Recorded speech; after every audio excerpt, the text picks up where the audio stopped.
하나님께서 저에게 내가 너에게 부족한 한 가지를 채워주겠다. 무엇을 원하느냐?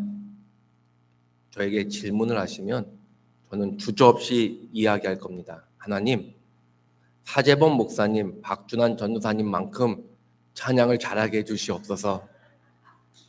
진심입니다. 하나님은 저에게 외모를 주시고 음악적 능력을 주시지 않은 것에 대해서 하나님한테 외모는 조금 낮아져도 되니까 음악적 능력을 주십시오라고 말씀드리고 싶습니다. 여러분, 하나님을 찬양할 수 있는 자리, 하나님을 찬양할 수 있는 기회, 하나님을 찬양할 수 있는 나의 삶이 진정한 복임을 깨닫고 감사하는 삶이 되시길 바랍니다. 이 예배를 통해서 하나님을 찬양할 수 있고 내가 글로리아 중찬단이라는 그 소속을 통해 교회를 대표해서 하나님을 찬양할 수 있는 것이 진정한 인생의 행복임을 아시는 저와 여러분이 되시기를 간절히 바랍니다. 사람은 질문을 합니다. 그리고 그 질문에 대해서 답을 찾습니다. 때로는 주위에 지혜 있는 자에게 질문의 답을 구하기도 하고 때로는 스스로 치열하게 고민하면서 그 질문을 답하기 위해서 우리는 삶을 살아갑니다. 어쩌면 인생은 선택의 연속이기도 하지만 어쩌면 인생은 질문에 답을 해가는 과정일 수도 있다는 겁니다. 그 사람을 이해할 수 있는 것, 그리고 그 사람을 알 수 있는 방법 중에 하나는 그 사람이 지금 무슨 질문을 가지고 살아가고 그 질문에 대해서 어떤 애씀과 수고가 있는지를 보면 그 사람이 어떤 사람이고 어떤 관심과 삶의 방향을 가지고 있는지를 알 수 있는 하나의 실마리가 될 것입니다. 예수님 당시에 한 엘리트 청년이 주님을 찾아와서 질문을 합니다. 아마 이 엘리트 청년이 주님을 찾아와서 질문한 것이 꽤 인상 깊었을 겁니다. 그래서 복음서들은 이 기록을 다 남기고 있습니다. 누가복음 18장에 보면 이 청년은 관리라고 기록되어 있습니다. 예수님 당시에 관리라는 이 직책을 오늘 대한민국 사회의 공무원 직급으로 생각하면 아마도 이사관 정도의 2급 공무원으로 행정부처의 국장급 되는 꽤 높은 자리일 것이라고 짐작을 합니다. 유대인의 기록에 의하면 예수님 당시의 청년이라는 단어를 쓰면 아직 40이 되지 않은 그 나이에 해당되는 사람입니다. 이 청년은 아직 40이 되지 않은 젊은 사람이었고 또 성경의 기록에 보면 부유했다, 부자였다라고 기록하고 있고 또 이 당시 관리였으므로 이 사람은 유능한 사람이었습니다. 쉽게 말하면 한마디로 엘리트라고 표현할 수 있습니다. 청년이 예수님을 직접 찾아와서 신앙적으로 매우 중요한 질문을 합니다. 세상적인 질문, 우주의 원리 그런 걸 묻지 않고 신앙적이고 영적인 질문을 예수님께 합니다.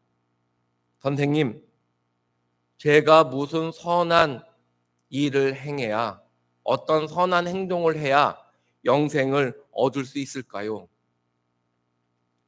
영생을 얻다라는 말은 17절에는 생명에 들어간다. 21절에는 온전하여진다. 25절에서는 구원을 얻다든가 같은 뜻으로 사용되고 있습니다. 즉, 이 영생을 얻다라는 말은 굉장히 중요한 하나의 주제이고 우리 삶의 하나의 목표이고 또한 신앙과 믿음 안에서 이루어야 될 굉장히 중요한 요소라는 겁니다. 이 청년은 공로주의, 자기 의에 입각해서 신앙을 이해하고 있습니다. 영생을 얻으려면 무슨 선한 행위를 해야 한다는 그런 생각에 사로잡혀 있습니다. 신앙은 잘못하면 스스로를 속이고 내가 속았기 때문에 스스로 안심하면서 잘못된 방향, 잘못된 기준으로 우리의 삶을 이끌 수 있는 위험한 요소입니다. 이 청년에게 있어 신앙은 내가 무엇인가 했다고 하는 내적 공로심을 채워주고 있던 하나의 도구로 자리 잡고 있었던 것 같습니다. 이 청년은 열심히 계명을 지키고 있었지만 믿음의 참된 본질을 알지 못했고, 그래서 결국 일생일대의 중요한 기회를 놓치고 있는 것을 오늘 성경은 우리에게 가르쳐주고 있습니다. 사람에게 있어서 중요한 기회가 3번 정도 찾아온다라는 일반적인 이야기가 있습니다. 인생을 살아가다 보면 내 삶을 변화시키고 내 삶을 바꿀 수 있는 중요한 기회가 3번 정도 있다, 이렇게 이야기를 합니다. 그러나 저는 그렇게 생각합니다. 매 순간 나의 선택, 매 순간 나의 결정, 매 순간 나의 어떤 방향이 삶을 바꾼다. 그게 비록 작은 것이라 할지라도 그 작은 것을 통해서 우리의 인생은 달라지고 변화된다라고 저는 생각합니다. 우리 신앙인은 믿음을 가지고 살아가면서 영육 간에 중요한 기회의 순간에, 중요한 선택의 순간에 그것을 잘 판단하고 결정할 수 있는 신앙의 지혜가 있어야 됩니다. 그러나 이 청년은 자기에게 매우 중요한 순간에, 영적인 기회에 이것을 잡지 못하고 이것을 놓치고 있습니다. 이 청년에게 주어진 기회는 무엇입니까? 복음서에서 기록된 말씀을 통해 찬찬히 살펴보면 이 청년에게는 2가지 중요한 기회가 찾아왔습니다. 하나는 영적인 기회고 하나는 육적인 기회입니다. 영적인 면에서 이 청년은 예수님의 제자가 될 수 있는 기회가 찾아왔습니다. 21절에 보면 그리고 와서 나를 쫓으라. 예수님도 아마 이 청년이 마음에 들었던 것 같습니다.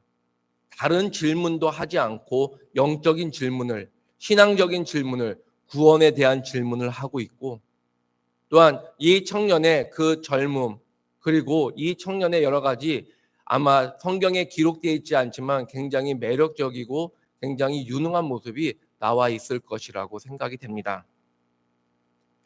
그래서 예수님은 말씀합니다. 직접적으로 나를 따르라, 나와 함께 하자라고 권유합니다.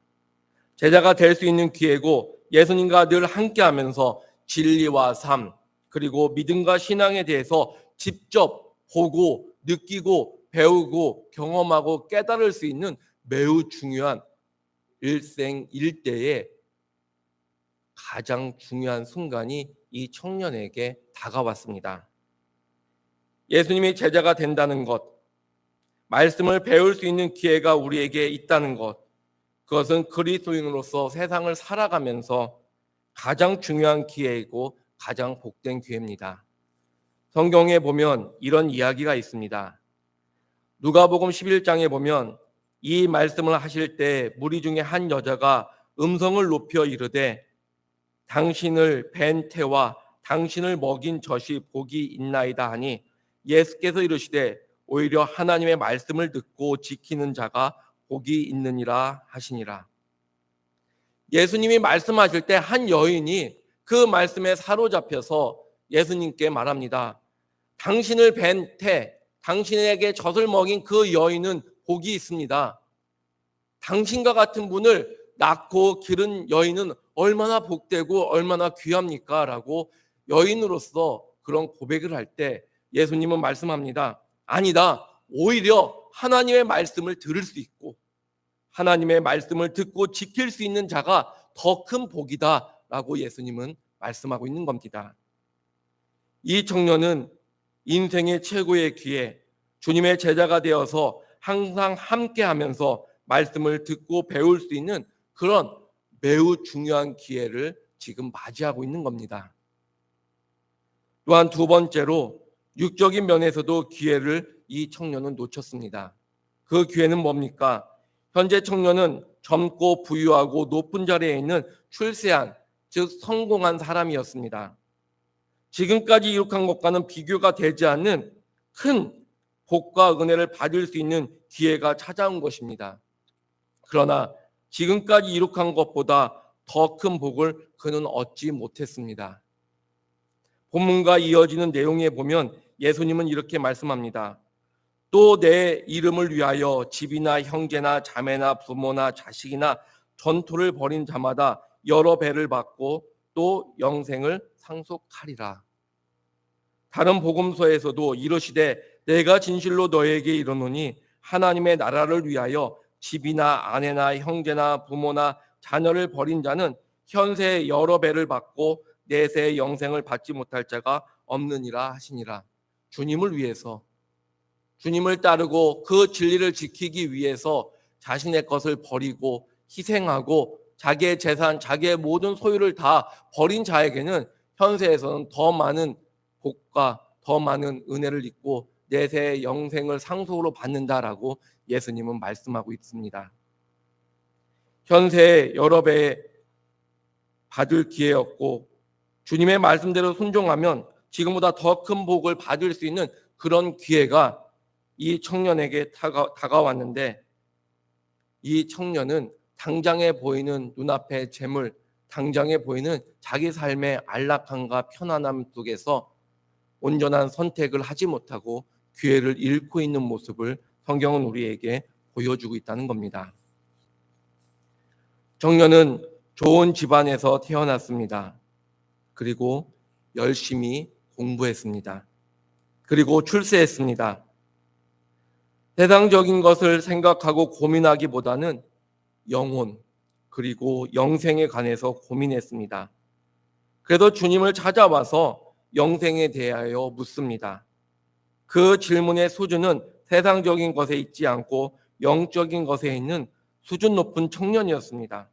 그리고 예수님은 이 질문에, 이 청년의 모습에 그에게 권유를 합니다. 나를 따르라. 나와 함께하자. 이때 주님은 그에게 말씀합니다. 계명을 지켜라. 이 말씀에 청년은 답합니다. 내가 지켰습니다. 어려서부터 지켰습니다. 노력했습니다. 철저히 지켰습니다. 그러나 결론은 하나도 안 지킨 것입니다. 뿐만 아니라 그는 자신에게 가장 중요하고 복된 기회가 찾아왔을 때 자신에게 주어진 그 기회마저도 잡지 못했다는 겁니다. 진정 계명을 지키고 진정 진리를 알고 진정 하나님이 누구신지를 알았다면 이 청년은 이렇게 어리석게 결정하지 않았을 것이라는 겁니다. 오늘 말씀을 살펴보면 우리도 이와 같은 실수를 할 수 있지 않을까라는 고민이 생깁니다. 그럼 이 엘리트 청년은 왜 기회를 놓쳤을까요? 주님은 이 청년에게 두 가지를 요구합니다. 첫 번째는 너의 소유를 포기하고 가난한 자들에게 모든 것을 베푼 다음, 두 번째로 나를 쫓으라. 청년이 자신에게 주어진 기회를 잡기 위해서는 이 두 가지 말씀에 순종해야 했습니다. 그러나 순종하지 못했습니다. 왜 이 청년은 순종하지 못했을까요? 왜 기회를 잡지 못했을까요? 그 첫 번째 이유는 자신에게 진짜 적이 무엇인지를 알지 못했습니다. 자기를 망하게 하는 적을 밖에서 찾을 때는 우리는 절대로 찾을 수 없습니다. 내 패망의 원인이, 나를 실패하게 하는 원인이 상대에게 있다고 하는 사람은 어리석은 사람입니다. 그러면 안 됩니다. 나를 망하게 하는 것은 외부에 있는 것이 아니라 내 안에 있습니다. 나를 넘어뜨리는 원인을 나 아닌 다른 데서 찾으면 인생은 실패할 수밖에 없습니다. 우리는 살아가면서 나의 원수, 나의 적, 나의 실패의 요인, 나를 실패하게 만드는 것이 밖에 있다고 생각할 때가 많습니다. 그러나 이런 마음은 크게 잘못된 생각입니다. 청년에게 있어서 원수, 청년에게 있어서 적은 무엇입니까? 그것은 바로 소유욕입니다. 물질에 대한 욕심입니다. 청년은 물질을 포기하지 못했습니다. 그보다 더 큰 것이 있고 더 귀한 것이 있는데 당장 자신 앞에 있는 물질의 욕심을 버리지 못했고 그 이후 더 오히려 포기했더라면 더 큰 복을 받을 수 있는 기회를 잡지 못합니다. 우리는 내 육체의 욕심 때문에 형제를 미워하고 죄를 짓고 말씀을 지키지 못하고 주님을 멀리할 때가 너무나 많습니다. 당장 눈앞에 보이는 욕심, 당장 물질에 대한 욕심, 당장 내 육적인 욕망 때문에 형제를 미워하고 죄를 짓고 말씀을 지키지 못하고 주님과는 관계없는 자리에 앉아 있을 때가 많다는 겁니다. 지금 마음을 비우고 욕심을 버리면 더 큰 것을 얻을 수 있는 기회가 오는데도 당장의 눈앞의 욕심을 버리지 못해서 큰 것을 얻지 못하는 어리석음을 우리는 본다는 겁니다.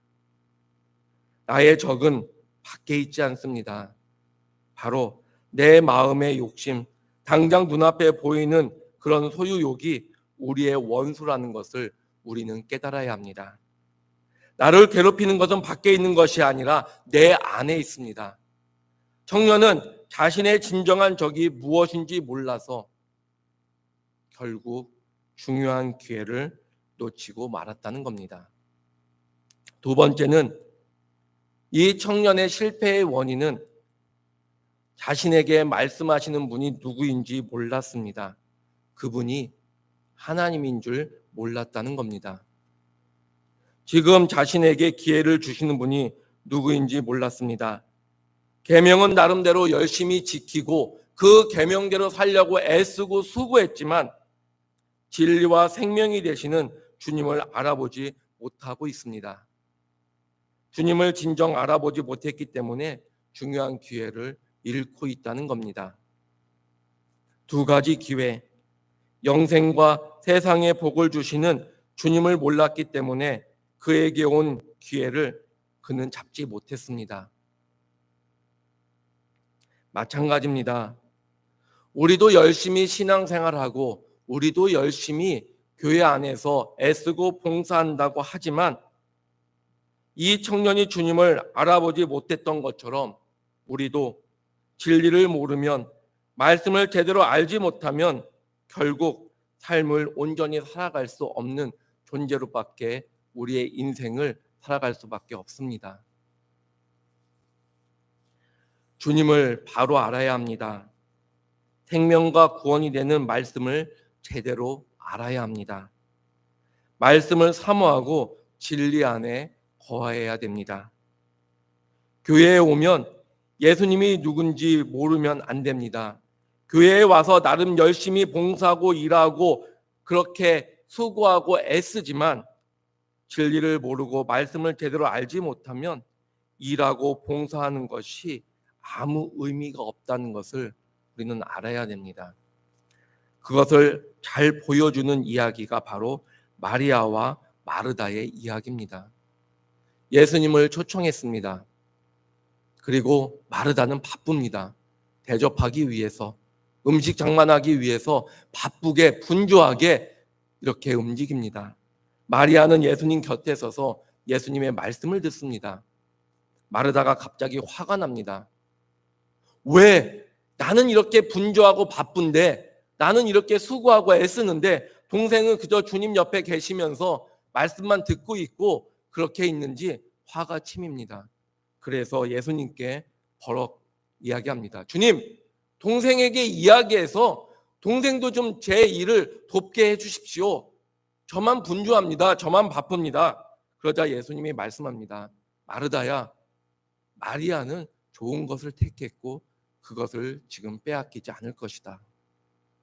여러분, 우리가 교회에 와서 애쓰고 수고하고 봉사합니다. 교회에 오는 본질적 이유는 예배드리기 위함이고 기도하기 위함이고 찬양하기 위함이고 서로 사랑하기 위함입니다. 근데 교회에 와서 하나님을 찬양하고 진리를 알고 하나님과 더욱더 친밀한 교제를 하기 위한 우리의 신앙생활에 봉사한다는 이유로, 내가 수고하고 애쓴다는 이유로, 내가 여러 가지를 행한다는 이유로 말씀을 제대로 배우는 기회를, 예배를 제대로 드릴 수 있는 기회를, 내가 주님과 사랑 안에서 교제할 수 있는 기회를 빼앗긴다면 그 봉사는, 그 애씀은, 그 수고는 의미가 없다는 겁니다. 오히려 봉사했다, 애썼다, 수고했다, 노력했다, 내 마음을 썼다라는 것으로 인해서 내 신앙이 공로주의에 빠져서 진리를 알지 못하고 주님을 알아보지 못하는 단계로 갈 수 있음을 우리는 특별히 더 주의해야 된다는 겁니다. 결국 청년은 좋은 기회를 놓쳤기에 세상을 힘들게 살아갈 수밖에 없는 그런 결론을 얻습니다. 22절에 보면 그 청년이 재물이 많음으로 이 말씀을 듣고 근심하며 가니라. 여러분, 재물이 많은 것이 복이 된 것이 아니라 재물이 많은 것이 오히려 근심이 됩니다. 재물이 많은 것이 주님을 알고 진리를 아는 기회가 되는 것이 아니라 재물이 많은 것이 오히려 주님을 따르는 방해가 된다는 겁니다. 그는 근심하는 삶을 살았습니다. 재물이 많아서 근심하며 갔습니다. 슬픈 기색을 하고 근심하며 갔다라고 다른 복음서는 기록하고 있습니다. 하나님을 올바로 믿고 말씀을 제대로 알고 순종하면서 살면서 근심하는 삶은 온전한 모습이 아닙니다. 여러분, 내가 하나님을 믿는데, 내가 신앙생활을 잘하는데, 내가 진리 가운데 있는데, 근데 그 삶의 내용이 근심이다 라고 했을 땐 뭔가 크게 잘못된 것이고 내 삶을 크게 돌이켜 생각해 봐야 될 요소라는 겁니다. 성경은 이렇게 말씀합니다. 항상 기뻐하라. 내가 다시 말하노니 기뻐하라. 성경은 말씀합니다. 아무것도 염려하지 말고 모든 일에 기도와 간구로 너희 구할 것을 감사함으로 아뢰라. 성경은 또 우리에게 말씀합니다. 항상 기뻐하라. 쉬지 말고 기도하라. 범사에 감사하라. 이것이 그리스도 예수 안에서 너희를 향하신 하나님의 뜻이니라. 진리를 안다는 것은 기쁨입니다. 신앙생활을 제대로 한다는 것은 감사입니다. 내가 세상을 살아가면서 하나님을 믿고 살아간다는 것은 이 기쁨과 감사 가운데 하나님 앞에 나아가는 겁니다. 그런데 신앙생활을 하면서 근심이 있고 신앙생활을 하면서 걱정이 있고 신앙생활을 하면서 염려가 있다면 나의 삶을 찬찬히 돌아보면서 다시금 나의 믿음을 온전케 하는 기회로 삼아야 된다는 겁니다. 그는 물질의 종이 되었습니다. 물질의 종이 되면 구원을 얻지 못합니다. 예수님은 마태복음 6장 24절에서 한 사람이 두 주인을 섬기지 못할 것이니 혹 이를 미워하고 저를 사랑하거나 혹 이를 중히 여기고 저를 경히 여김이라. 너희가 하나님과 재물을 겸하여 섬기지 못하느니라. 여러분, 이 말씀은 재물은 악이고 하나님만 믿는데 최선을 다해야 된다, 그런 의미가 아닙니다. 이 말씀은 우리 그리스도인들에게 있어서 물질에 대한 중요한 기준을 제시합니다. 사람은 누구나 물질이 필요합니다. 또 경제적 삶을 영위해야 합니다. 그리고 물질이 있어서 그것을 잘 활용하면서 살아야 되고 물질을 벌기 위해서 애쓰고 수고해야 됩니다. 이것은 당연합니다. 그러나 예수님께서 말씀하시는 물질에 대한 매우 중요한 진리가 있다면 그것은 바로 우선순위에 있어서 물질이 하나님보다 진리보다는 앞서서는 안 된다는 겁니다. 물질이 우선이 되는 삶은 신앙의 삶이 아니라는 겁니다. 물질이 하나님보다 앞서서는 구원을 받을 수 없다는 겁니다. 오늘 이 청년은 바로 이것을 우리에게 보여주고 있습니다. 나를 따르라 라는 예수님의 말씀에 그는 예수님을 따르는 것보다 물질이 우선이 되었기 때문에 그의 삶은 근심하는 삶으로 바뀌었다는 겁니다. 에베소서 4장 말씀에 보면 진리가 예수 안에 있는 것 같이 너희가 참으로 그에게서 듣고 또한 그 안에서 가르침을 받았을진데 너희는 유혹의 욕심을 따라 썩어져가는 구습을 따르는 옛사람을 벗어버리고 오직 너희의 심령이 새롭게 되어 하나님을 따라 의와 진리의 거룩함으로 지으심을 받은 새 사람을 입으라 라고 말씀하고 있습니다. 우리가 그리스도 안에 있으면 새로운 피조물입니다. 새로운 피조물은 여러 가지로 해석할 수 있고 이해할 수 있지만 제가 여러분들에게 말씀하고 싶은 한 가지 핵심이 있다면 그리스도인은, 새로운 피조물은 그 무엇보다 하나님과 진리를 앞서서는 안 된다는 겁니다. 특별히 물질이 하나님보다 앞서거나 물질이 진리보다 앞서서는 안 된다는 겁니다. 젊고 부유하고 유능한 청년이 자신에게 찾아온 기회를 잡지 못함으로 결국 그는 근심하고 슬픈 기색을 가지고 돌아갔다라고 성경은 이야기합니다. 다르게 표현하면 그의 삶의 자리가 열심히 율법을 지키는 것 같고 열심히 살아가는 것 같고 성공한 것 같지만 그는 구원과 관계없는 자리에 가게 되었다는 겁니다. 여러분 어떻습니까? 여러분들에게 기회가 찾아왔을 때 여러분들에게는 그 기회를 잡을 수 있는 진리와 그 기회를 잡을 수 있는 예수님에 대한 이해가 있습니까? 여러분의 삶의 질문은 무엇입니까? 여러분 지금 어떤 질문을 던지면서 세상을 살아가고 있습니까? 여러분에게 중요한 기회가 왔을 때 잡을 수 있는 진리와 은혜가 여러분 안에 있습니까? 여러분의 질문의 방향이 물질적이고 세상적입니까? 아니면 진리 안에 있고 믿음 안에 있습니까? 결국 이 엘리트 청년은 부자도 아니고 엘리트도 아니고 그저 세속적인 한 청년에 지나지 않았음을 우리에게 보여줍니다. 여러분, 진정한 부는 진리 안에 있습니다. 진정한 능력은 하나님 안에 있습니다.